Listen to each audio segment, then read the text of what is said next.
Olá pessoal, sejam muito bem-vindos a mais uma videoaula. Agora a gente vai compreender um pouquinho como que foi o fim do período medieval aqui, sobretudo o fim da escolástica, esse período muito grande e intrigante que nos propôs pensar grande questão até os dias atuais. Então, a escolástica com Tomás de Aquino, ela conhece ali o seu auge nos meios universitários, as discussões fervilhavam, como a gente pôde perceber. Todavia, crises surgiram e isso fez com que o período medieval chegasse ao seu fim.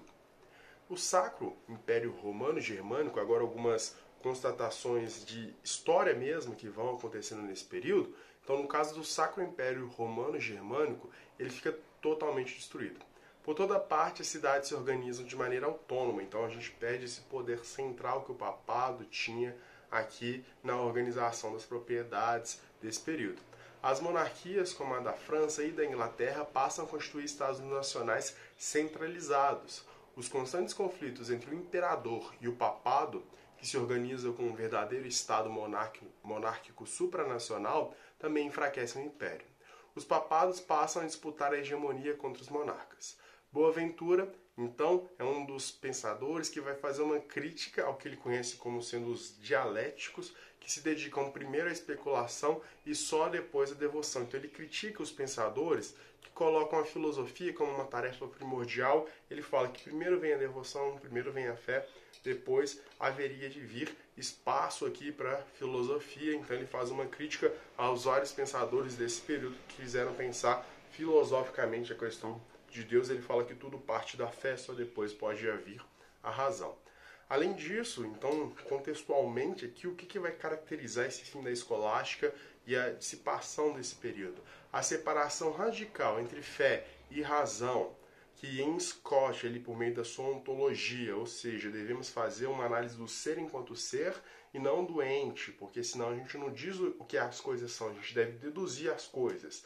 E no caso de Occam, ao nominalismo, a gente só diz palavras ficcionais, as palavras não abarcam a totalidade do ser das coisas, logo a gente não consegue demonstrar as verdades de Deus racionalmente, vão causar uma cisão gigantesca entre fé e razão, que agora vão andar de outro para outro campo. Disso, a filosofia ela parece se libertar da condição de serva da teologia, que perde o seu poder frente ao nascimento agora das ciências, como nós veremos no início aqui do Renascimento e, por fim, na modernidade. Então, a teologia, que era a ciência das ciências, a mais alta de todas, como nós vimos lá a parte do trivium e do quadrivium, vai perder esse posto e agora ela tem seu campo de investigação que parte da fé e as outras ciências poderão reverberar ao seu modo. Então, isso marca o limite do período medieval, que quer dizer o quê? Agora, razão e fé passam a caminhar sozinhos dessa separação. Cada disciplina vai criando a sua metodologia e novas formas de conhecimento vão estar surgindo. E agora a gente começa o início aqui do período do Renascimento. Nós teremos então uma introdução na próxima videoaula. Espero, meus caros, que tenha ficado compreendido. O período então aqui da filosofia medieval, como a gente pôde observar, durou cerca de 10 décadas, 1000 anos. É muita coisa que aconteceu. Eu sempre comento, eu não sou especialista em toda a história da filosofia, sou especialista na modernidade, no Hegel, sobretudo ali no idealismo alemão e no pensamento do Hegel, que eu sou ultra especialista. Com exceção a isso, eu tenho um conhecimento geral, uma discussão geral e uma introdução a esses filósofos. É o que eu estou propondo aqui no canal, é o que eu faço e atuo nas escolas que eu trabalho.